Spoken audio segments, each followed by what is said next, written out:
আসসালামু আলাইকুম, সবাইকে স্বাগতম আমাদের আজকের পাওয়ার সেক্টর জব প্রিপারেশন কোর্সের পাওয়ার সিস্টেম মডিউলের আরেকটি লেকচারে। আজকে আমরা ডিফারেন্সিয়াল রিলে নিয়ে আলোচনা করব। তো ডিফারেন্সিয়াল রিলের থিওরিটা আমাদের জন্য জানা খুবই জরুরি। এখান থেকে থিওরিটিক্যাল প্রশ্ন প্রায় সময় এসে থাকে। অনেক সময় ডিফারেন্সিয়াল রিলের কিছু স্পেসিফিক ফিগারও আমাদেরকে পরীক্ষায় ড্র করতে দেয়, ব্লক ডায়াগ্রাম, সার্কিট ডায়াগ্রাম। তারপরে এমসিকিউ ভাইবার জন্য তো খুবই গুরুত্বপূর্ণ। তো শুরু করছি। তো ডিফারেন্সিয়াল রিলে অ্যাকচুয়ালি কোথায় ব্যবহার করা হয়? রিলে তো আমরা জানি আমাদের লাইনকে প্রোটেক্ট করার জন্য ব্যবহার করা হয়। অ্যাকচুয়ালি লাইন না, যে কোনো কিছু প্রোটেক্ট করার জন্যই সার্কিটকে আমরা রিলে ব্যবহার করি। কিন্তু ডিফারেন্সিয়াল রিলে অ্যাকচুয়ালি আমরা কোথায় কোথায় ব্যবহার করতে পারি? আমার যদি একটা ট্রান্সফরমারকে প্রোটেকশন দিতে হয়, তাহলে আমরা ডিফারেন্সিয়াল রিলে ব্যবহার করতে পারি। অথবা আমার যদি একটা অল্টারনেটরকে প্রোটেক্ট করতে হয়, অথবা আমার যদি একটা বাস বারকে প্রোটেক্ট করতে হয়, তাহলে আমি ডিফারেন্সিয়াল রিলে ইউজ করতে পারি। এটা কিভাবে কাজ করে, ঠিক আছে, সেটা একটু আমরা দেখি। সাপোজ মনে করো তোমার একটা ডিফারেন্সিয়াল রিলে আছে, এটাই হচ্ছে সেই ডিফারেন্সিয়াল রিলে। এখানে তোমার একটা অল্টারনেটর আছে মনে করো, বা একটা ট্রান্সফরমার আছে, এটাকে তোমার প্রোটেক্ট করতে হবে। তো তুমি কি করলা, এদিকে তুমি একটা সিটি দিলা, এদিকে একটা সিটি দিলা, দিয়ে এই সিটির দুটো ওয়াইন্ডিং শর্ট, এই সিটির দুটো ওয়াইন্ডিং দুটো আলাদা, এদিকে এসে শর্ট, এবং এই দুইটার মাঝখানে একটা সেন্সিং কয়েল দিয়ে দিলাম। সাপোজ মনে করো লাইনে কোনো ফল্ট নেই, তাহলে কি হবে? এদিক থেকে কারেন্ট আসবে, ঠিক আছে। সাপোজ মনে করো এই সিটি রেশিও হচ্ছে 200:1, তাইলে এখানে যদি মনে করো আমার 1000 এম্পিয়ার কারেন্ট ফ্লো করে, তাহলে 1000-এর 200 ভাগ কত? 5 ভাগ। তাহলে এখানে 5 এম্পিয়ার কারেন্ট ফ্লো করবে, তাই না? এই 5 এম্পিয়ার কারেন্টটা এদিকে আসবে। এখন মনে করো এই কারেন্টটা তো এই ট্রান্সফার পাস হয়ে এদিকেও চলে যাবে, তাই না? এখানেও আসবে, এখানেও আসবে। তাহলে এইটাও 200:1। তাহলে এইখানে যখন এই কারেন্টটা পাস করবে, ঠিক এই 1000 এম্পিয়ার কারেন্টই, তখন এটাও কি হয়ে যাবে? এখানেও 5 এম্পিয়ার কারেন্ট ফ্লো করবে, 5 এম্পিয়ার এখানে আসবে, এখানে আসবে, এখানে ক্লোজ হয়ে যাবে। এবার এই 5 এম্পিয়ার এখানে আসবে, এখানে আসবে, এখানে ক্লোজ হয়ে যাবে। এই সেন্সিং কয়েলে কোনো কারেন্ট ফ্লো হবে না, যেহেতু একই কারেন্ট এদিক দিয়ে পাস করতেছে। এখানে তো আর আনব্যালেন্স নেই, কোনো কারেন্ট এখানে ফ্লো করবে না। এই সেন্সিং কয়েল কোনো অ্যাকশন নেবে না, এটা হচ্ছে নর্মাল কন্ডিশন, ঠিক আছে। তো এই অবস্থায় তোমরা একটা চাইলে স্ক্রিনশট রেখে দিতে পারো। এখন আমি ফল্ট কন্ডিশনটা দেখাবো। এখন মনে করো লাইনে ফল্ট হলো, ঠিক আছে। ফল্ট হলে কি হবে? ফল্ট হলে এদিক দিয়ে মনে করো আমার 1000 এম্পিয়ার কারেন্ট আসছে। উম, এটা আগের মতোই 200:1। এখান দিয়ে আমার 5 এম্পিয়ার কারেন্ট গেল, তাই না? তো এখন মনে করো অল্টারনেটর কোনো ফল্ট হলো, তাহলে কি হবে? আগে তো কারেন্ট এদিক থেকে সুন্দর এদিকে যাচ্ছিল, এখন এই দিকে যে বাসবার আছে, সেই বাসবার থেকে কারেন্ট কিন্তু ফল্টের দিকে চলে আসবে, কারণ কারেন্ট আর ওইদিকে যাবে না, কারণ ওইদিকে ইম্পিডেন্স বেশি। এখানে ফল্ট হচ্ছে মানে এখানে ইম্পিডেন্স সবচেয়ে কম, তাহলে সব কারেন্ট এদিকে আসা শুরু করবে।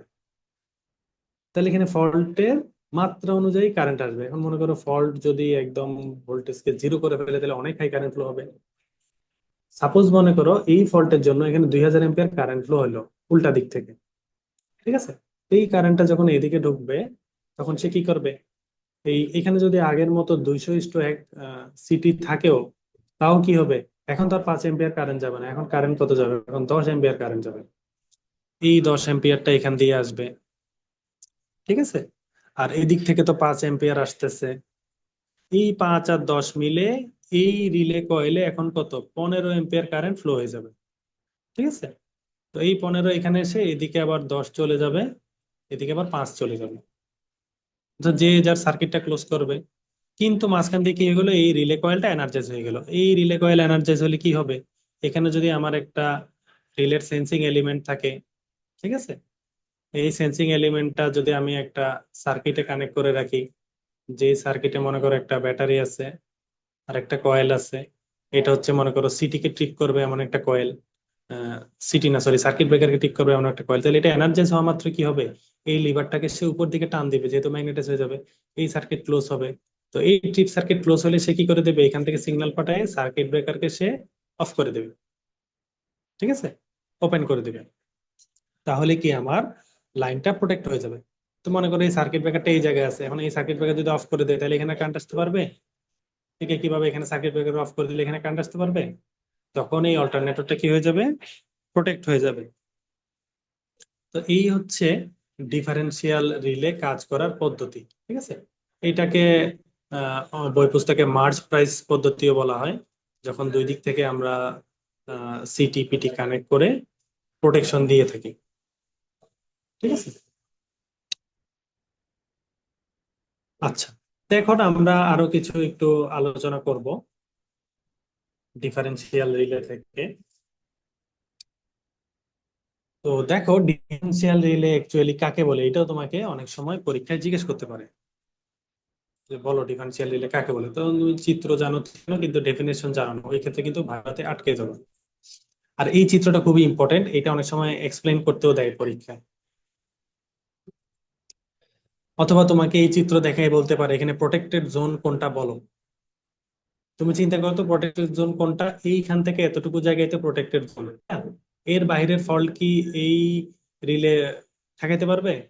এতটুকু জায়গার মধ্যে যে ফল্ট হবে সেটাকেই কি সে সেন্স করতে পারবে, তাহলে এতটুকু হচ্ছে আমাদের প্রোটেক্টেড জোন, ঠিক আছে। এর বাইরে কোনো ফল্ট হইলে এই রিলে কি করতে পারবে না, প্রোটেকশন দিতে পারবে না। তো এই বিষয়গুলো একটু তোমাদের ভাবতে হবে।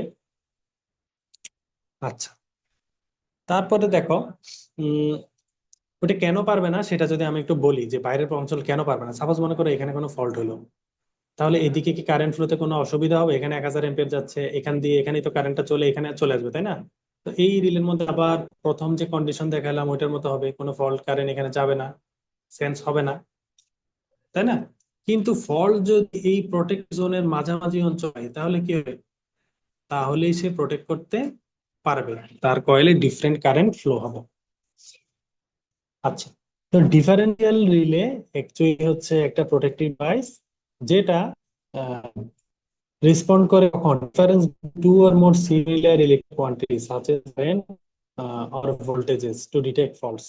ঠিক আছে, কারেন্ট আর ভোল্টেজের ভিত্তিতে সে কি করে কাজ করে, যেমন আগে 0 এম্পিয়ার, এখন কি হয়ে গেছে 15 এম্পিয়ার কারেন্ট ফ্লো হয়েছে। তো কিভাবে কাজ করে প্রিন্সিপাল অফ অপারেশন আমরা কিন্তু এখন আলোচনা করলাম, ওইটি অ্যাকচুয়ালি প্রিন্সিপাল অপারেশন। তো ডিফারেন্সিয়াল যে রিলে আছে তার ওয়ার্কিং প্রিন্সিপাল এখানে বলা আছে, তোমরা যদি ইংলিশে দেখতে চাও এটা ফলো করতে পারো, আর আমি তো বাংলা বুঝাই দিলাম। তো এখানে মূল থিওরি কি দেখো তো, মূল থিওরি হচ্ছে কারশফ কারেন্ট ল, তাই না? প্রোটেক্টের জন্য কোনো ফল্ট হইলে ওই যে ব্রাঞ্চটা আছে এখানে, এই ব্রাঞ্চে যখন আমরা কেসিএল অ্যাপ্লাই করি তখন দেখি কি এই সেন্সিং কয়েল দিয়ে কারেন্ট ফ্লো হয়, এই কথাটা এখানে বলা হয়েছে। ডিফারেন্ট রিলে কয় ধরনের, ডিফারেন্ট রিলে আছে current balance differential relay, percentage differential relay, এগুলো আবার লিমিটেশন এখানে আছে, কি সুবিধা অসুবিধা, voltage balance differential relay, translay protection system, ঠিক আছে। এটা অনেক সময় পরীক্ষায় জিজ্ঞেস করে ট্রান্সলে প্রোটেকশন কি, আমরা বলতে পারি না, কারণ এটাও ডিফারেন্সিয়াল রিলের যে অন্তর্ভুক্ত, এই জাস্ট এতটুকু টার্ম জানা থাকলে কিন্তু আমরা বলতে পারি। ট্রান্সলে হচ্ছে মনে করো মোটামুটি অ্যাডভান্স আর কি, আমাদের প্রথমটাতে কিছু অসুবিধা থাকে, লিমিটেশন কারেন্ট ব্যালেন্সে, তারপরে ওইটা ব্যালেন্স করার জন্য ভোল্টেজ ব্যালেন্সে কিছু অসুবিধা, ওইটা দূর করার জন্য এই ড্রব্যাক গুলো দূর করার জন্য ফাইনালি কি ভোল্টেজ ব্যালেন্স স্কিম ইউজ করা হয়, ঠিক আছে। তো এই থিওরিটা জাস্ট একটু পড়ে নিবা, জাস্ট মাথায় থাকলে হবে, তবে এই চিত্রটা তোমাকে সবসময় ব্যাখ্যা করতে পারতে হবে, ঠিক আছে। আচ্ছা, তাহলে আমরা যাচ্ছি এখন আহ, আমাদের পরবর্তী টপিকে। দেখো একবার পরীক্ষায় চলে আসছিল, এটা কেউ এক্সপেক্ট করে নাই, এটা আসছিল বিএডিসি 2020 সালে, ঠিক আছে। ওখানে বলছিল যে পার্সেন্টেজ ডিফারেন্সিয়াল রিলে চিত্র সহ শর্টে ব্যাখ্যা করো, ঠিক আছে। অনেক সময় চিত্র আঁকতে বলতে পারে। তো এইটা হচ্ছে অ্যাকচুয়ালি পার্সেন্টেজ ডিফারেন্সিয়াল রিলের অ্যাকচুয়াল ফিগার, ঠিক আছে। এখানে দেখো এইটা হচ্ছে আমাদের প্রোটেক্টিভ জোন, এখানে একটা ওয়াইন্ডিং থাকতে পারে, অল্টারনেটর থাকতে পারে, ট্রান্সফরমার থাকতে পারে, তাই না। তো আমরা কি করছি, এর দুই দিকে দুইটা কয়েল দিছি ঠিক আগের মতো। কয়েল দিয়ে কি করছি, এই সিটির কয়েল এনে এদিক দিয়ে ঘুরাই আবার এখানে কানেক্ট করে দিছি, আর এই দুইটা শর্ট করছি। আর এই দুইটার মাঝামাঝি পয়েন্ট থেকে আমরা কি করছি, এই দুইটার মাঝামাঝি পয়েন্ট থেকে একটা ওয়াইন্ডিং নিয়ে একটা বারের মধ্যে পেঁচাইলাম, ওই বার থেকে এখানে এনে এখানে আবার আমরা পেঁচাইলাম, ঠিক আছে। তো এই যে প্যাঁচ দিলাম, এই প্যাঁচের এখানে আছে একটা লিভার, এই লিভারটা কি করতে পারে, উপরে নিচে মুভ করতে পারে, ঠিক আছে। এই সাইড ফিক্সড, কিন্তু এই সাইড উপরে নিচে মুভ করতে পারে, অর্থাৎ এই দণ্ডটা উপরে উঠতে পারে নামতে পারে। অর্থাৎ এই যে নীল সুইচের মতো জিনিসটা দেখতে পাচ্ছ, এটা উপরে উঠতে পারে, এটা আবার নিচে লাগতে পারে। এটা যদি নিচে লাগে তাহলে এই দুইটা পয়েন্ট কন্টাক্ট হয়ে যায়, তখন ট্রিপ সার্কিটে সিগন্যাল চলে যায়, ঠিক আছে। অর্থাৎ কি ঠিক আগের মতোই, এখানে আমার যদি কোনো ফল্ট কারেন্ট ফ্লো না হয় তাহলে এটা কি থাকবে, এভাবেই থাকবে, এখানে কানেক্ট হবে না, ট্রিপ সার্কিটে কোনো সিগন্যাল যাবে না। যদি কোনো ফল্ট কারেন্ট ফ্লো হয় তাহলে কি হবে, এই যে এখানে যে আমরা সেট আপটা তৈরি করছি, এই সেট আপের মধ্যে কি হবে, ইলেকট্রো ম্যাগনেটিজম সৃষ্টি হবে, এবং এই সাইডের অংশ কি হবে, কিছুটা নিচে চলে আসবে। নিচে আসলে এখানে সে কানেক্ট করে দিয়ে শর্ট করে ফেলবে, ঠিক আছে। তো এইটার যদি আমরা ব্যাখ্যাটা একটু এখান থেকে দেখতে চাই, পার্সেন্টেজ ডিফারেন্সিয়াল রিলে কাকে বলে, এটা হচ্ছে is defined as the relay that operates on the phase difference of two or more similar electrical quantities। তাহলে এটা কখন কাজ করে, যখন দুইটা ইলেকট্রিক্যাল কোয়ান্টিটির মধ্যে ফেজ ডিফারেন্স থাকে। অর্থাৎ ওই যে আই এর মান মনে করো 10 অ্যাঙ্গেল অফ 30, আর একটা 10 অ্যাঙ্গেল অফ -20, তাহলে এই যে দুইটার ম্যাগনিটিউডই 10, কিন্তু একটা হচ্ছে 30 আর একটা -20 অ্যাঙ্গেল। এই অ্যাঙ্গেলের ডিফারেন্স থাকলে, ফেজের ডিফারেন্স থাকলে, তখন কি সে অপারেট করতে পারে। It is the advanced form of differential protection. Differential প্রোটেকশনের অ্যাডভান্স একটা protection. The only difference between them is the restraining coil. The percentage differential relay consists restraining coil for overcoming the trouble arising out of the differences in the current ratio for the high value of an external short circuit current. তো এখানে differential রিলের যে definition এবং কিভাবে সে কাজ করে সেটাকে বলা আছে, ঠিক আছে। তো পার্সেন্টেজ ডিফারেন্সিয়াল রিলে কিভাবে কাজ করে সেটা তোমরা এই চিত্র থেকে বুঝতে পারবা। এইটা তো পরীক্ষায় যদি মনে করো যদি স্কিমেটিক ডায়াগ্রাম আঁকতে বলে তাহলে কিন্তু এই হিন্টস টিন ধরেই আঁকতে হবে, আর এটা আঁকাই বেটার। আর আমরা এমনি এক্সপ্লেন করার জন্য বোঝার সুবিধার্থে আমরা এখান থেকে দেখতে পারি, ঠিক আছে। এখানে যদি দেখো, দেখবা এখানে হচ্ছে দুইটা কয়েল, তাই না। যদি এই চিত্রে বোঝা যাচ্ছে না ভালো করে, মনে হচ্ছে একটাই কয়েল, তাই না। দেখো একটা কয়েল এখান থেকে আসে, আরেকটা কি এটার মাথা থেকে নিয়ে এখানে আরেকটা কয়েল, তাই না। একটার মিডল দিয়ে আরেকটা গেছে। তো এইখানে এই কয়েলটাকে বলা হয় রিস্ট্রেনিং কয়েল, এটাকে বলা হয় অপারেটিং কয়েল, ঠিক আছে। তো এখান থেকে তো সার্কিটটা ভালো করে বোঝা যায় না, এই জন্য এই চিত্রটা আমরা দেখলে আমাদের জন্য সুবিধা হবে। অর্থাৎ এই শর্ট পয়েন্টে এখানে কি থাকে, একটা কয়েল থাকে, আর মাঝখান থেকে ট্যাপিং নিয়ে আরেকটা কয়েল থাকে, যেটা আমরা যে আগের চিত্রে দেখি। আগের চিত্রে আমাদের কেমন ছিল, ডিফারেন্সিয়ালিতে একটাই কয়েল ছিল, তাই না। আর এখানে হচ্ছে দুইটা কয়েল। তো এই রিস্ট্রেনিং কয়েলটা এখানে আছে কি, নতুন। আচ্ছা, তো এরপরে তোমাদের অপারেটিং ক্যারেক্টারিস্টিক আঁকতে বলতে পারে, যে পার্সেন্টেজ ডিফারেন্সিয়াল রিলের অপারেটিং ক্যারেক্টারিস্টিক্স আঁকো, ঠিক আছে। তো এটা হচ্ছে ক্যারেক্টারিস্টিকটা এরকম যে এর রিস্ট্রেইনিং যে কারেন্ট আর ডিফারেন্সিয়াল অপারেটিং কারেন্ট, দুইটার মধ্যে সম্পর্ক হচ্ছে এরকম, যে এভারেজ রিস্ট্রেইনিং কারেন্ট এটা প্রথম দিকে একটু ডাউন করে যায়, এরপর স্ট্রেট লাইন। এই ডাউন করার কারণ হচ্ছে স্প্রিং, এখানে যে স্প্রিং থাকে, এই যে স্প্রিং এর মাধ্যমে হিঞ্জ করে রাখা হয়েছে এটাকে, তাই না। স্প্রিং এর কারণে প্রথম দিকে আমার কার্ভটা কি হয় না, স্ট্রেট লাইন হয় না। তো আস্তে আস্তে এভারেজ রিস্ট্রেনিং কারেন্ট যখন আমার বেড়ে যায়, তখন অপারেটিং কারেন্টটাও বেড়ে যায় এবং লিনিয়ারলি বাড়ে, ঠিক আছে।